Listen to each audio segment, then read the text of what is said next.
proper function of the law? And in all sincerity, can anything more than the absence of plunder be required of the law? Can the law, which necessarily requires the use of force, rationally be used for anything except protecting the rights of everyone? I defy anyone to extend it beyond this purpose without perverting it and consequently turning might against right. This is the most fatal and most illogical social perversion that can possibly be imagined.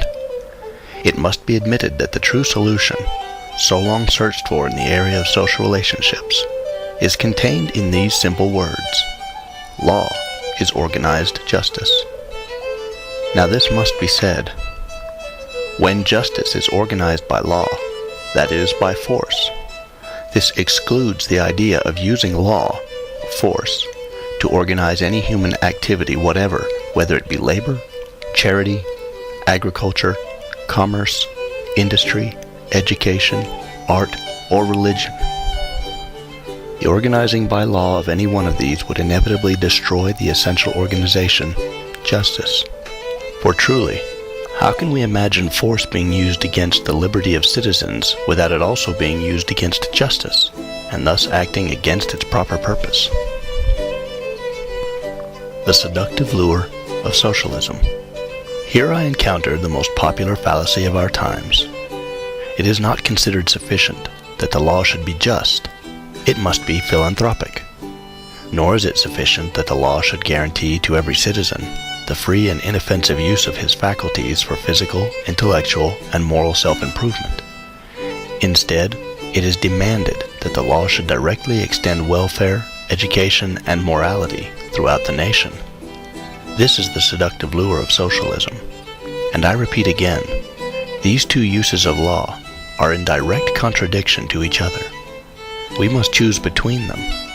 A citizen cannot at the same time be free and not free. Enforced fraternity destroys liberty.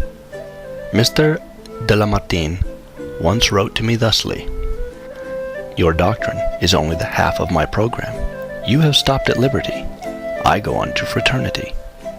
I answered him, "The second half of your program will destroy the first." In fact, it is impossible for me to separate the word fraternity from the word voluntary. I cannot possibly understand how fraternity can be legally enforced without liberty being legally destroyed, and thus justice being legally trampled underfoot. Legal plunder has two roots.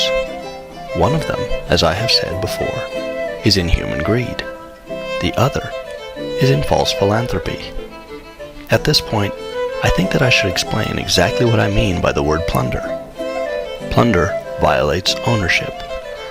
I do not, as is often done, use the word in any vague, uncertain, approximate, or metaphorical sense.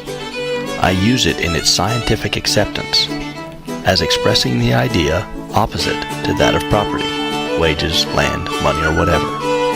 When a portion of wealth is transferred from the person who owns it, without his consent and without compensation, and whether by force or by fraud, to anyone who does not own it, then I say that property is violated, that an act of plunder is committed.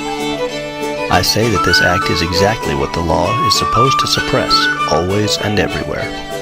When the law itself commits this act that it is supposed to suppress, I say that plunder is still committed, and I add that from the point of view of society and welfare, this aggression against rights is even worse. In this case of legal plunder, however, the person who receives the benefits is not responsible for the act of plundering. The responsibility for this legal plunder rests with the law, the legislator, and society itself.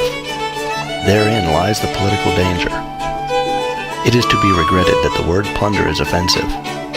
I have tried in vain to find an inoffensive word, for I would not at any time, especially now, wish to add an irritating word to our dissensions. Thus, whether I am believed or not, I declare that I do not mean to attack the intentions or the morality of anyone.